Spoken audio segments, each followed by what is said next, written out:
So it's a real pleasure today to be talking to Emma Hattersley, Head of Godolphin School in Salisbury. And Emma, how are you and your students faring at the moment? I mean, hopefully we're coming out of this pandemic, but how are you? How are the girls faring? I think the girls are doing okay, actually. They're just getting on with it and quite delighted still, I think, to be back in school, Mm, and socializing in a small way, yes, within mm, within their bubbles. But we don't see the end to it yet, do we? There's a bit of light, mm. but I'm planning for my summer term perhaps to be looking more like normal and back to a normal Mm, timetable. But until that point, and until all the staff are fully protected, as well, I think we still got some way to go. mm, And it'll be interesting to see what happens after Christmas, whether we get, more cases for a little while. So yeah, we're certainly not out the woods yet. But we've been lucky because we were able to flex and adapt pretty quickly back mm, in March and go straight online with our learning, mm. which means that they've had that not the same sort of personal, contact in the flesh all the way through, but they have had that online learning and support, which makes a big difference to their prospects. Coming back to normal in the summer term, that's effectively a year of their education. So, of course, I've no doubt that they've kept up with their work and so. But what do you see as the major challenges for them, particularly your final year students going on to university and beyond? And what do you see as the challenges?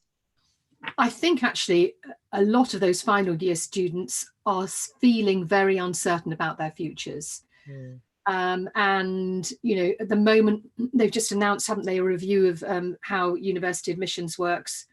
yes. That has an impact, but I think because they haven't had the same experience of visiting a lot of these universities in the flesh, some of them have decided not to apply next year at all.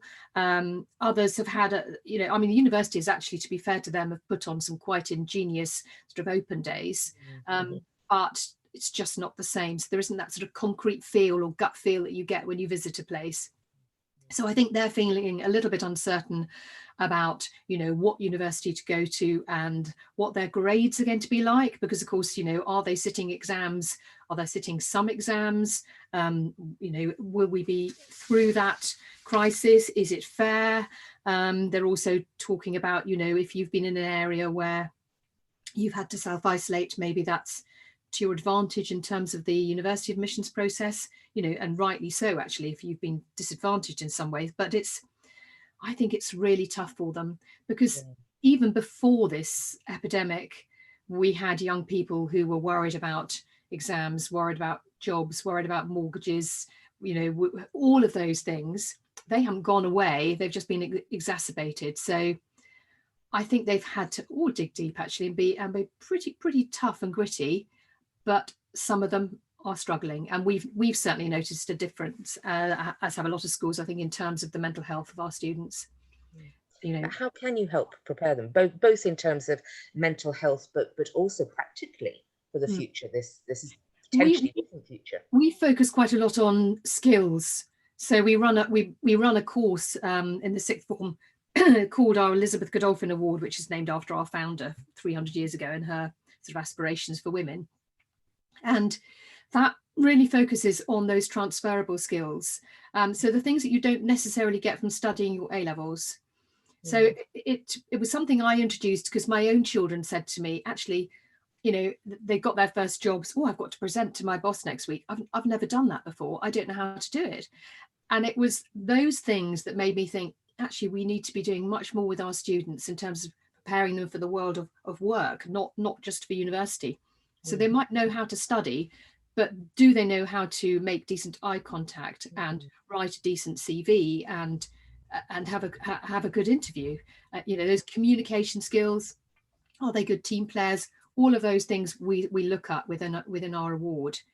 And we also run something called Go Forward, which is really working with our alumni, which a lot of schools do.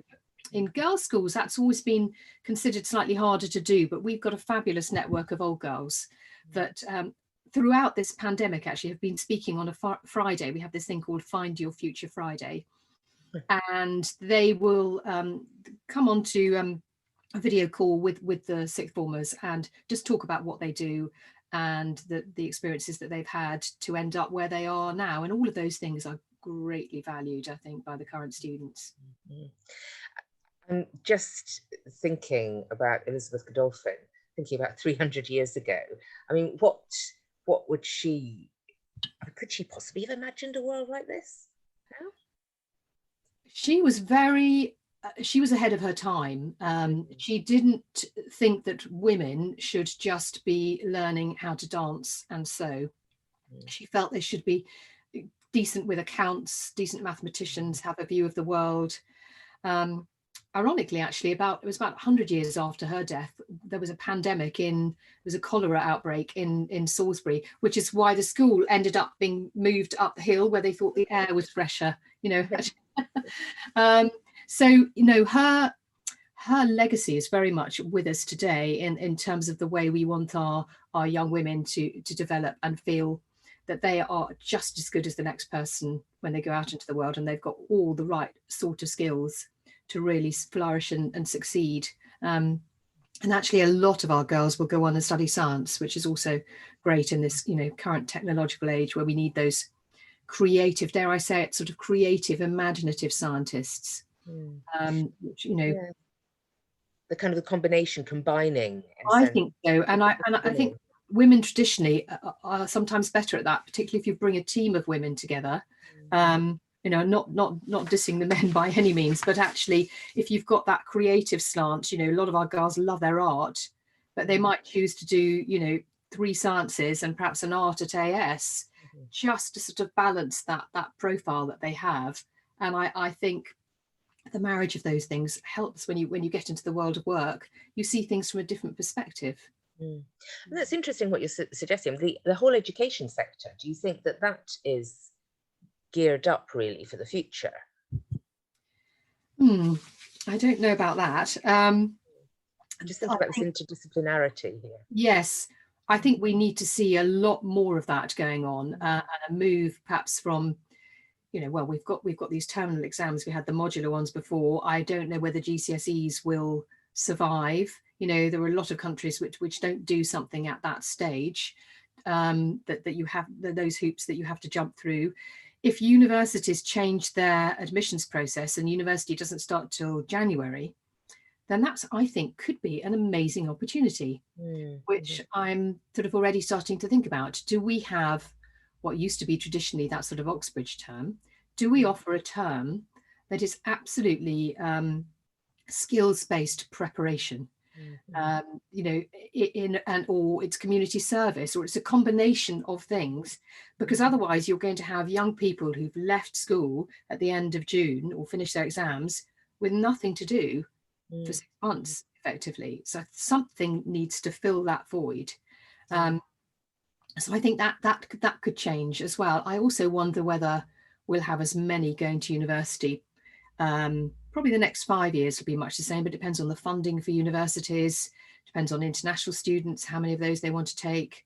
You know, that the whole, you know, levelling up. That so many unknowns at the moment, aren't there? Yes, what makes you say that? Why do you think that there maybe won't be as many students going to university? Is that because there are different choices? I mean, what would you like to see as the shape?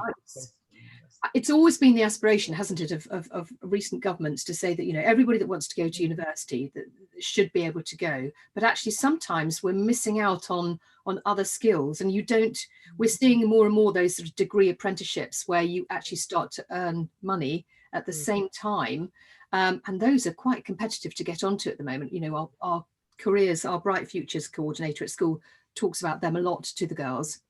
And I think if you've got parents that have invested in an independent education, they sometimes are, you know, holding back at sixth form because they want to save it for university. Is university going to continue to be affordable? I think that's a big question. And are you ever going to be able to repay the debt when you finish the other end? You know, and if there's that concern about young people and employment, which probably isn't going to come good. You know, I don't think the country's, well, you know, Rishi Sunak has said, hasn't he, we're not going to be back until the fourth quarter of 2022. So there's some way to go. So I suppose our sort of year 8, year 9 students might be through that, and be able to go on and study at university. But there may be other things that they want to do, and I think apprenticeships could be expanded. The government's pushing this technical side with T levels. I think A levels are still probably, you know, the gold star in the UK anyway. But there's a lot to be said for the IB too, in my view, in terms of the keeping that breadth. And I think if you're going to have a society where people aren't in the same job forever, and you know you jump and you've got to be adaptable and flexible, you need that breadth of experience, and some qualifications I think do that better than others. So I think there should be more choice. You know, at the moment it seems like it's either you go into employment or you go into university, and it's a long time you're at university. Maybe universities will cut their courses down a little bit. Maybe there'll be more time spent online. Maybe you'll be able to do more of these MOOC courses, you know, from home. Some young people, I think, have enjoyed being at home. Others have really struggled. You know, it will have developed their independence. Yes, that is interesting. I suppose what I'm hearing, I know you haven't said the word, but what I'm hearing through that is that a real need for real resilience in young people, wherever they're coming from, whichever part of the country or world they're coming from, actually, over the next few years, but into the future. I mean, we all need resilience anyway, and probably, if we look back, we'd say increasing amounts of resilience over the past few decades, building up to this point. But that sense of really helping young people become who they can be and have the persistence and determination to go on. Does that resonate with you? We work very hard on that, and funny enough, it's in those sort of teenage, adolescent years, particularly with young women. You know, they can doubt themselves. So esteem, you know, self-esteem can be quite low, and you know they lack confidence. So we work very hard. We've got a great support network, and a lot of mental health first aid trained staff who support the students. But I think it's also more about encouraging students to look beyond themselves, because mental health, I think, is developed more when actually you do things for others. So building a great community service program. We have a fantastic Combined Cadet Force, CCF, with about 80 girls in it. And they absolutely thrive in that environment. All of those experiences build their resilience. And I think you have to work with the parents too on that. And sometimes, you know, our students are worrying about things that actually it's probably their parents should be worrying about. But actually, I think parenting has changed. We've just had a Go Parent conference, the second one we've done actually, this one all online, which has been really successful. Delighted with the response we've had to that, bringing together lots of experts in different fields to support. And because many of our parents are quite at sea with how to support their own children. But so what was that conference? Tell me more about that conference. What happened? So it's a collection of different experts in mental health, in talking about things like self-harm, talking about anorexia, talking about positive role models. Had about 10 different speakers. I have an excellent pastoral deputy that put it all together. It arose because last year, which was the first year we did it, and we did obviously live in person last year, we wanted to work more collaboratively across Salisbury, so to create this mental health hub. So I spoke to the CEO of the local MAT to see whether she would like to get involved, and she did. So we wanted to provide this for all parents, not just Godolphin parents. And also I had found over the years that just having the odd talk of an evening and parents coming in, you didn't get a very good take up. But the funny thing is, once you put on a whole day conference and say, take the day off, come to this conference, have a nice lunch, a lot more people came. So they almost wanted it in one big hit, you know, and that worked incredibly well. And at that stage, there weren't many schools doing that. You know, the students get a lot of support. We've had somebody in this week talking to them, but it's the parents. I think it joins up that sort of partnership, so it's not all down to the school. Yeah, I mean, that sounds like a brilliant model as well, because there is this, the charge that can be leveled against the independent sector is that, yes, it's great education, but it's only for a few. Whereas I know, and you know, that actually we are all educators and people want the very best for all children. It's finding the resources to be able to do that. And those resources are going to become, even harder to find probably in the future. So that kind of model of reaching out and helping everyone across Salisbury, it sounds brilliant. Now, I hope it's something we can build on. We're just thinking at the moment about how we might do it differently the third time round, next November sort of time. And it's quite a good time of year to do it. And we invited lots of other schools logged into it too. So again, you're spreading it far and wide. It's difficult, isn't it? Because we're only educating as a sector about 70% of the children in this country, and actually we want to work more collaboratively with the sector as a whole. It needs to be about education as a whole and supporting all our young people.